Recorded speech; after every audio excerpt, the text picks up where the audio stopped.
Olá, meu nome é Kelton Cleide de Queiroz Pinto. Eu sou formado em Geografia pela Universidade do Estado do Amazonas e também sou formado em mestrado em Geografia pelo Departamento de Geografia da Universidade Federal do Amazonas. E hoje eu vou vir aqui dar algumas dicas sobre bacias hidrográficas para vocês. Então, primeiramente, vamos falar sobre o que é uma bacia hidrográfica.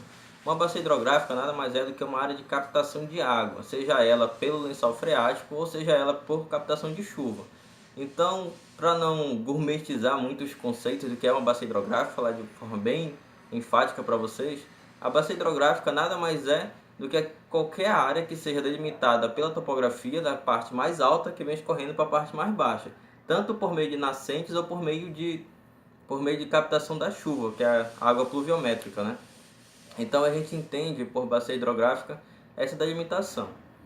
Qual a utilidade que vem a ter uma bacia hidrográfica? Hoje em dia, nas leis que tratam sobre as questões ambientais e até sobre questões comunitárias e em vários outros segmentos, a bacia hidrográfica é amplamente utilizada. Mas por que ela vem ser utilizada? Antigamente, aquelas delimitações eram feitas principalmente pelas delimitações políticas. Por exemplo, eu vou pegar uma bacia hidrográfica que está exclusivamente no estado do Amazonas. Só que a natureza ela não vem a aceitar esse tipo de delimitação grosseira que o ser humano faz. Pega uma linha imaginária e corta no paralelo aquela situação e a bacia hidrográfica vai acabar ali.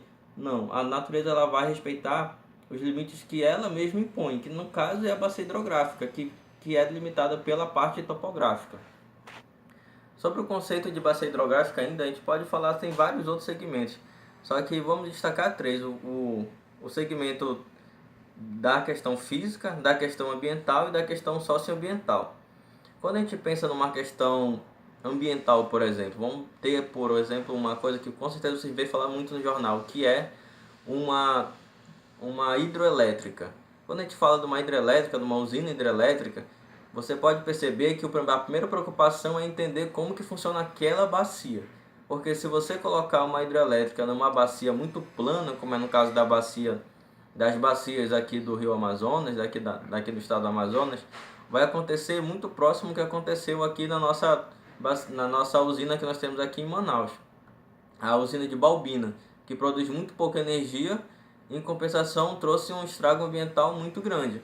Entretanto, a bacia daqui de Balbina, onde está situada a nossa hidrelétrica aqui de Manaus, que possui muito pouca, que gera muito pouca eletricidade para a quantidade de desgaste ambiental que foi feito, lá aconteceu uma coisa muito interessante. Hoje em dia, de alguma forma, a natureza se recuperou e aquilo que era visto antigamente como um estrago, que muitos estudiosos falaram que aquele rio ia morrer, que o rio de Balbina iria morrer, a hidrelétrica não ia dar certo. Realmente a hidrelétrica não ficou tão lucrativa assim, mas só que de alguma forma a natureza conseguiu dar um jeito de se reimpor e tudo que está a montante, que é a parte acima da barragem, tá altamente produtivo de peixe, tem muita produção de frutas, verduras e etc. Mas isso é um caso muito isolado. Via de regra, o que acontece é toda vez que você faz uma bacia, que você atinge uma bacia hidrográfica como uma usina hidrográfica, tende a ter uma falta de uma compensação muito negativa para o meio ambiente.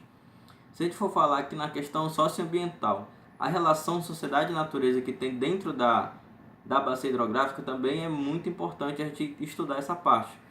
Por quê? Porque imagina você, se bem a jusante da bacia, aí vamos só destacar rapidinho dois termos, que a montante é o que está na parte alta da bacia e a jusante é que está a parte baixa da bacia. Então imagina se a montante você coloca uma indústria com química pesada e que vai jogar na água muita química pesada, e a jusante tem várias comunidades, ou seja, é impossível você fazer isso. É por isso que nas leis ambientais tende a proteger a bacia hidrográfica. Porque se a montante você colocar uma indústria e jogar química pesada, essa química vai se misturar à água e vai escorrer na bacia e vai atingir as comunidades aqui embaixo. Então toda vez que a gente vai colocar uma empresa, no caso aqui do distrito de Manaus, se tivesse uma bacia hidrográfica aqui e o distrito de Manaus fosse sitiado acima, a montante, com certeza os outros bairros que estivessem a jusante estariam altamente prejudicados. Então aqui é uma questão socioambiental. Se a gente for pegar a questão física também, a questão física é super importante. Se a gente for pegar a nível nacional, a gente vai ver que a nossa bacia hidrográfica aqui do Amazonas, que é a bacia hidrográfica da Amazônia, você vai ver que a questão física dela, puramente, ela é extremamente sedimentar. O que é uma bacia ainda sedimentar? É porque o rio Amazonas, por mais que ele já tenha milhares de anos, ele ainda não conseguiu se estabilizar. Ou seja, ele ainda está cavando ainda o leito principal dele. Se você for pegar a imagem de satélites, vocês vão ver que o rio Amazonas tem vários meandros. Ele tem várias curvas. E que em alguns cantos esses meandros vão ficando abandonados.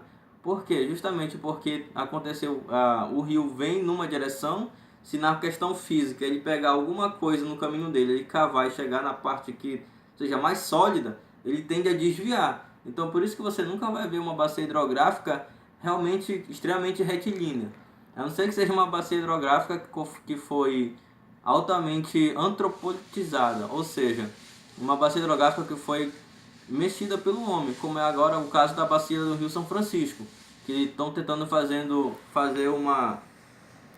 estão tentando desviar o curso do rio para colocar em algumas áreas que não tem água lá no semiárido.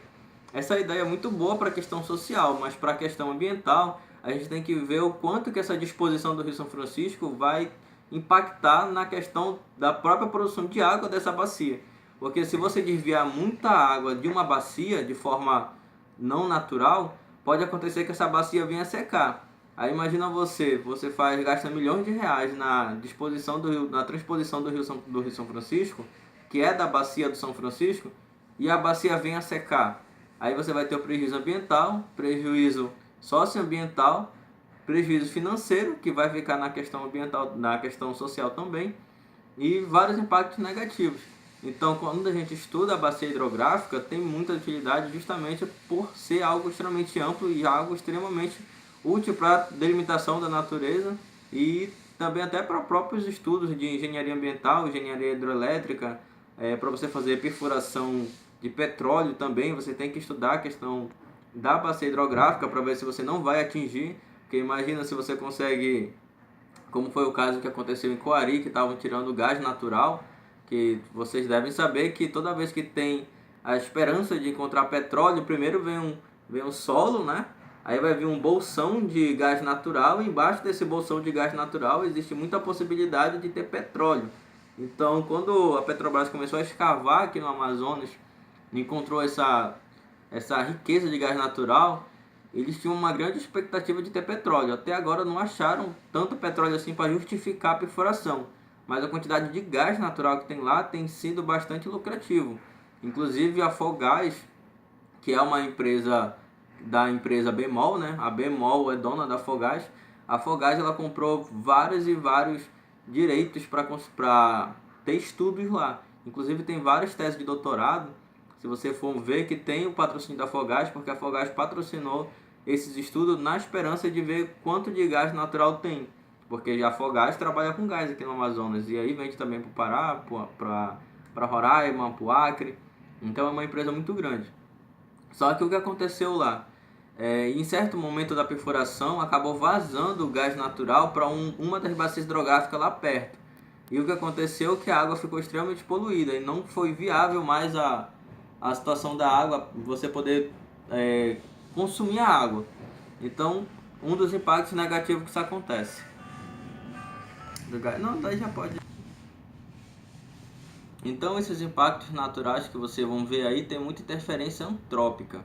E aí vale também ressaltar a hierarquização das bacias. As bacias têm uma hierarquia. Você vai ter aí primeiro a bacia hidrográfica. Aí dentro da bacia hidrográfica você vai ter as subbacias e dentro das subbacias você vai ter as microbacias.